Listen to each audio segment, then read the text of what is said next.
এক টাইপের মাছের ঝোল খেতে খেতে বোর হয়ে গেছি, তাই আজকে একটু অন্যরকমভাবে রান্না করলাম।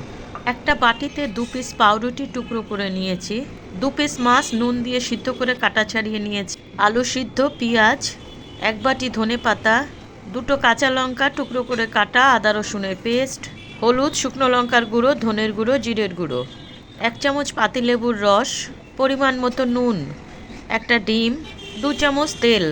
সবগুলো ভালো করে মেখে ছোট ছোট বলের আকার করে নিয়েছি। তার গরম তেলে বড়ার মতন করে উল্টে পাল্টে ভেজে নিই।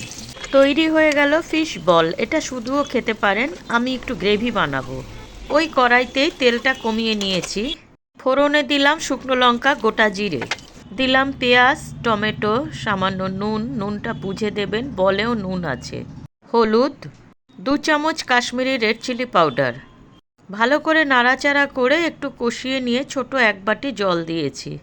গ্রেভিটা যে যেরকম রাখতে চান সেইভাবে জলের পরিমাণটা দেবেন। এইভাবে 3-4 মিনিট একটু ফুটে আসলে পরে বলগুলো এর মধ্যে দিয়ে দেব। বলগুলো ফোটাবো না, তা না হলে ভেঙে যাবে। গরম ভাত, রুটি, পরোটা সবের সঙ্গে হেভি লাগে।